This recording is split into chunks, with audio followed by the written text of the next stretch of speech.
В лъвовата яма Данаил хвърли сред зверовете с наравите твои. Но ангел от Бога Данаила спаси. И тогава що стана в пира Вавилонски на Валтасара? Данаил, 5 глава. Той ти е съдбата с блудницата Вавилон. Погуби и Ирода, като се опи с кръвта на невинните еврейски деца. Кого диреше ти? Месия? Ти видя неговата звезда и за таз кръв невинна детска ще отговаряш ти. Но как ще се оправдаеш за Месия, като посегна на него чрез свещеното воинство еврейско? Кажи.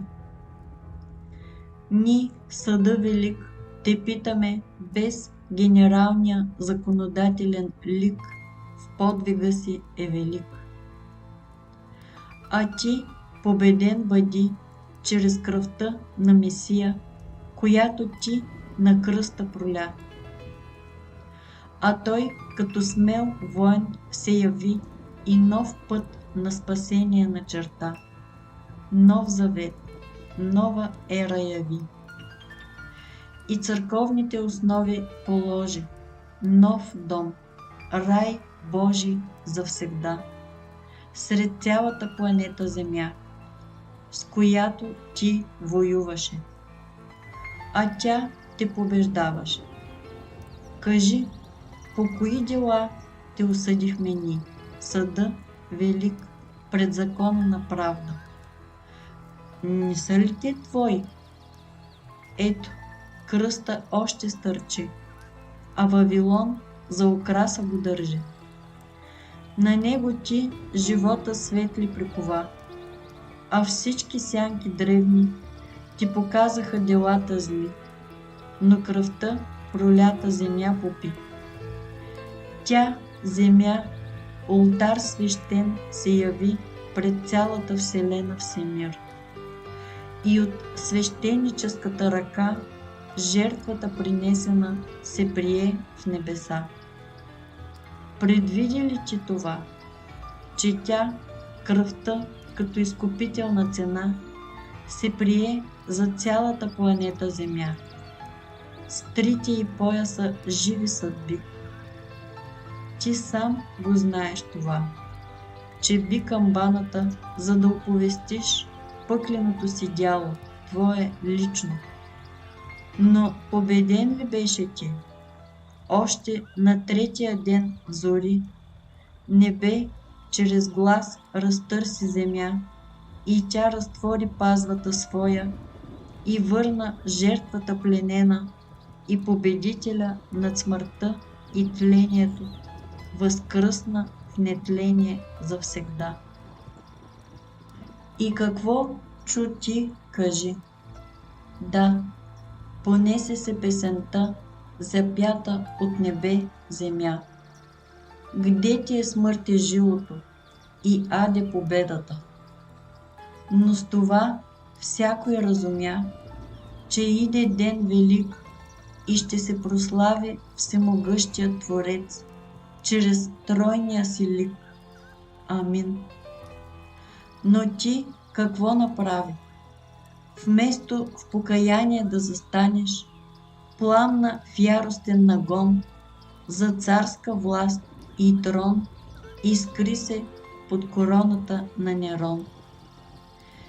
И в страстите ти хищни на образа ти втори звяров, подигна се в арените пищни и опиваше се от кървите невинни на майки и деца, още сучащи на гърда. Но таз кръв невинна ден и нощ викаше пред небеса за отплата в единство с кръвта на Месия и Авеля. А ти се опиваше с блудницата, която сам роди в пира Валтасаров и продължи на колове живи хора да побиваш и като огнени факли да ги гориш в пишните си тържества. Не си скрил делата си нечисти, те са записани в книгите на злините твои, а спомена им стои записан в историята земна пред всички народи и племена, от езици и колена. Но престана ли пирът ти прокобен сред земя? Преследваше ти не само християните, но и всички същества. Кажи, чрез кое дяло те осъдихме ние, съда велик? Не е ли по твоето? Кой подпали Рим? Чие дяло е то? Не е ли твое чрез Нерона? Защо не признаеш това?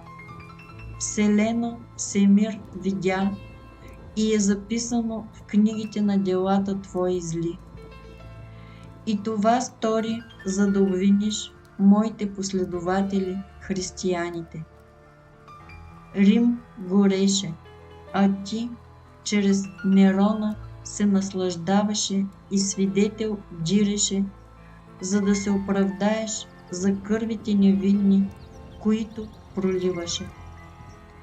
Но знаеш ли ти, че чрез тез дела твои са записани в небесните книги, а и земната история безпогрешно е отбелязала всичките ти зли дела, както Рим, че горя запален от твоята ръка, чрез Нерона, за да се насладиш сам ти на трона. Тъй и на Голгота кръста Христов поби и дялото най-мерзостно извърши. Кажи, коя е таз памет безпогрешна записала делата ти зли? Това враже лукави е Библията на Стар и Нов Израил, долу на земята.